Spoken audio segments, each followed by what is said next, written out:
Hop, kristal hidrat masalalarini ko'ramiz endi. Kristal hidrat masalasini ikkiga bo'lamiz. Masala ikkiga bo'linadi. Diqqat qilinglar. Birinchisi eritmaga aloqasi yo'q. Ikkinchisi eritmaga nima bo'ladi? Aloqasi bor bo'ladi. Tushunarlimi? Eritmaga aloqasi yo'q qismi bor, eritmaga aloqador qismi bor. Masalan, biz aytyapmiz-ku, mis kuporosida bitta mis sulfatga 5 ta suv to'g'ri keladi deyapmiz, to'g'rimi? Glauber tuzida natriy sulfatga 10 ta suv to'g'ri keladi deyapmiz. Endi kristalda biz bilganimiz kitobda bergan biz bo'lsa bir 10 ta, 15 ta chiqishi mumkin. Hozir ham 7 tachasini yozdik, to'g'rimi? Endi qaranglar. Masalan, qaysi bir kristalda keladi, suvni toping deydi. Ichida suv nechtaligini toping deydi. Bu yerdagi suv qo'shildi, eritmani foizini toping demayapti-da. Nima qilyapti? Suvini toping deyapti. yoki tuzini kimligini toping deb turib so'rashi mumkin. Tushunyapsizlarmi? Bu yerdagi qachon eritmaga aloqador bo'ladi desanglar, kristal gidratni biz idishga solsak, bu yerda tuzi erib ketadi-yu, suvda. Nima paydo bo'ladi? Eritma paydo bo'ladi. Endi asl holatda eritmaga aloqador bo'ladi. Ungacha eritmaga aloqasi yo'q bo'ladi.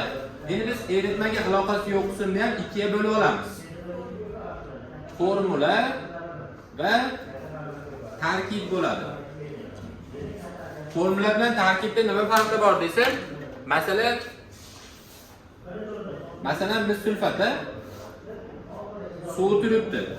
Masala qanday tuziladi desizlar, suvni nechtaligi noma'lum bo'ladi. Suvi. Hozir biz 5 ta suv bo'ladi deb o'rgandik-ku. Endi masala sharti balki 6 taligini aytgandir, 7 taligini aytgandir, to'g'rimi? Ana shu yerda nima bo'lar ekan? Suv x bo'lar ekan. X yoki n deb olsam bo'ladi. Endi mana shu e'tibor beringlar. Diqqat bilan qaranglar. Mis sulfat ko'paygan enta suv, to'g'rimi? Mis sulfat aniq turibdimi, noma'lum turibdimi? Nimasi aniq turibdi? Nimasi? Moli, massasi, to'g'rimi? Moli nechi mol? Oldida raqam bormi? Yo'q bo'lsa nima qilamiz? Bitta olamiz. Demak, mis sulfatning bittaligi aniq ekan formulada. Kelishiga faqat nima noma'lum bu yerda? Faqat suv noma'lum. H2 oldi, nimasi noma'lum? Nechtaligi noma'lum. To'g'rimi? Noma'lum narsa kelyapti. Biz endi qaysi usuldan foydalanamiz noma'lum narsani topish uchun? Nisbatga tenglama. Nima uchun nisbatga tenglama desa, chunki nisbatga tenglamada bitta tenglik bor. Biz bitta tenglikdan nimani topamiz? Bitta noma'lum topamiz. Kim noma'lum? Suv noma'lum, to'g'rimi? Hop, endi bitta noma'lum bo'lsa, ma'lumot nechta berilishi kerak? Ikkita emas. Bitta noma'lumga bitta ma'lumot kerak, to'g'rimi? Noma'lum nechta bo'lsa, ma'lumot ham nechta bo'lishi kerak? Shuncha bo'lishi kerak. Masalan, sizlar 5 noma'lum tenglama ishlamoqchisizlar, nima bo'ladi? 5 ta ma'lumot istaysizlar masaladan. 5 ta ma'lumot topolmasanglar mabodoga. Nima bo'ladi? Ishlolmaysizlar. 2 noma'lum tenglama ishlamoqchisizlar, x y. 2 ta ma'lumot istaylar masaladan. Tushundinglarmi? Ko'pchilikda bo'ladigan problemada nima qilaman ekan? Qaysi usuldan foydalanaman ekan deydi-yu. Ashadda bunday qaraysizlar. Noma'lum narsa nima? Maytda misol uchun bitta narsa noma'lum. Bu ham bo'lsa suv, to'g'rimi? Demak tenglama tuzaman ekan.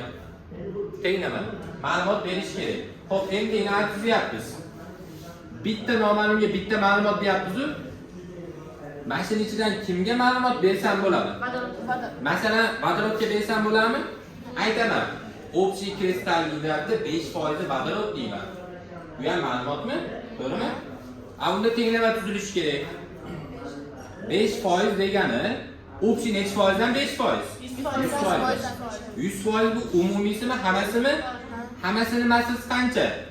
Mis sulfatning massasini hisoblayapmiz. Mis 64 S 64 общий 160 chiqadi. 160 gram pastga yozyapman. Nima uchun pastga? Chunki pastga 100% hammasini yozishim kerak ekan. Tushunyapsizlar? Gapirib fikrlab turinglar. Bundan keyin suv massasi qancha? 18. Noma'lum bo'lsa-chi? 18x bo'ladi. Bo'ldi, hamma yerga yozib bo'lmaydi pastga. Menga 160x qilib qo'ymanglar. Men x so'zi qolib ketib qolmasin. Sababi 160 bu aniq ma'lumot. Chunki tuzda aniq dedik bu yerda, suvda noma'lum dedik. Suvda nimasi noma'lum? Soni. Suvni bittasini massasi qancha? 18. Endi nechtaligini olmadim? Shuning uchun 18x bo'ladi. 18x degani 18 ni songa ko'paytiring. Masalan, oxirida x ila 3 chiqsa, demak sizlar nima deb tushunasizlar?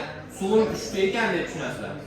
X ila 10 chiqsa, suvim 10 ta ekan deb tushunasizlar. Keyin tepaga kimni ma'lumot deydimi? Vodorod ma'lumotimi? Demak, tepaga vodorod yozish kerak. Qayerda vodorod ko'ryapsizlar? Suvda ichida. Necha gram? 2 gram. Noma'lum bo'lsa 2x bo'ladi. Mana tenglama tuzildi. Endi ma'lumot vodorod tik emas. Kislorod tik bo'lsin. Unda nima bo'ladi? Kislorod masalan 60% deyapti. U 100% da 60%. 100% kim? Umumiysi. Umumiy pastga yozib oldim. 160 plus 18x. Hamma tushunyapti? Endi tepaga kim yozishim kerak? Kislorodni. Kislorodni qatta ko'ryapsiz. Faqat bitta joydami? Tuzning ichida ham, suv ichida.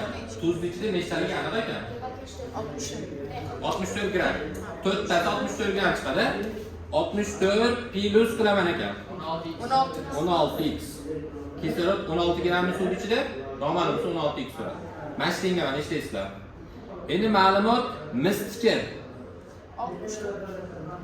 Mistiki bo'lsa nima qilamiz? Mis massasi 64 midi? Tepaga mist yozyapmiz 64 tarzda. Ma'lumot oltin yurtniki bo'lsa-chi? 32 bo'ladi. 64 o'rniga 32 yozasizlar, ishlayverasizlar. Tenglamani ishlasanglar oxirida javob chiqadi x. U nima bo'laveradi?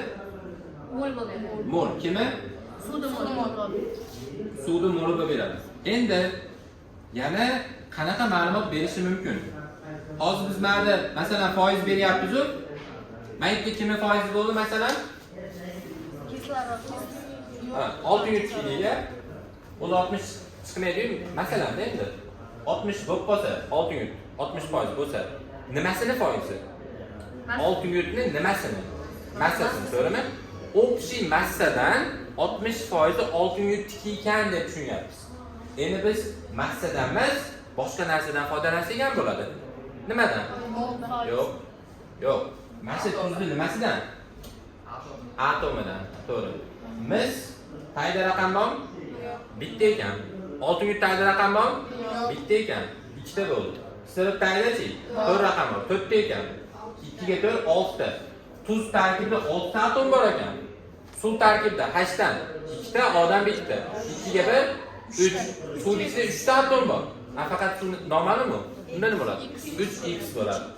Endi mabodo sizlarga 600 atomi 60% ekan. 600 massa ulushi emas. Nimasi? Atomi. Atom 60% ekan desa, sizlar nima qilasizlar? Pastga общий atomlar yozasizlar. Общий atom nechta bo'ladi? Yo'q. 6 plus 3x. 3x. Tepaga 600 yozishim kerak. X o'zi. 600 bitta turibdi. Bitta. To'g'rimi?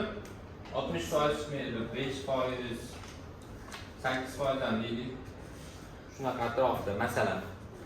Shunaqa qilib nima bo'lishi mumkin ekan? Masala tuzilishi mumkin ekan. Bunga aloqador masalani biz nima deymiz? Kristal gidratni formulasiga aloqador masala. Kristal gidratni tarkibiga aloqador masala bor, to'g'rimi? Formula va tarkib bu eritmaga aloqasi yo'q qism. Endi suv qo'shildi, hosil bo'lgan eritmaning foizini toping, malyarini toping degan masalalarga kelib qolsa, unda nima hisoblanadi? Eritmaga aloqador qism hisoblanadi. Endi tarkib qanaqa bo'ladi desanglar? Tarkib qanaqa bo'ladi desanglar? Masalan, sodaning formulasini yozib berdimmi? Yo'q, yozmadimmi? Yozdim. Natriy karbonat suvida. Endi bu yerda nima bo'ladi? Tarkibga aloqador bo'lsa, tarkib deyapti, tarkib. Formula desa, tuzni bittaligi aniq. Shu qoidani esdan chiqarmanglar. Kelishiga faqat nima noma'lum? Formulada suv ma'lum.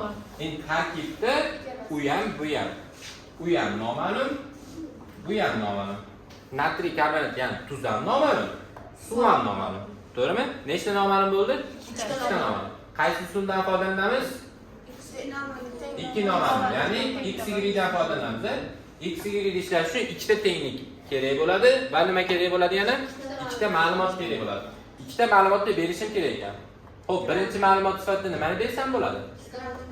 Kislorod foizi nima? Общий kristal gidrat nima desam bo'ladi? Moncha gram desam bo'ladi. Taxminan 200 gram olaylik bularni. 200 gram kristal gidrat tarkibida nima deyman? Shuncha atom bor. Shuncha atom kim bor? Kislorodmi? Bularni xohlasam kislorodni beraman, xohlasam natriy beraman, xohlasam vodorod, xohlasam uglerodni, qizig'i yo'q. To'g'rimi? Ha bo'pti. Kislorod общийdi aytdim, общийdi. Natriy 2 kauch ichida nechta atom bor? Sanaymiz. Natriy 2 ta, K bitta, O dan 3 ta. 2 1 3 qo'shilachik 6. H2 3 ta. Ha, endi bunda 6 ta atom bor, bunda 3 ta atom bor. To'g'rimi? Faqat 6 noma'lum. 6x. 3 noma'lum. 3y. 6x ga 3y ni qo'shsangiz, sizda masalan 10 chiqsin. To'g'rimi? Endi massasi 200 gram chiqishi kerak. Natriy karbonatning massasini hisoblasang 106 chiqadi. Noma'lum bo'lsa-chi? 106x. Suvchi?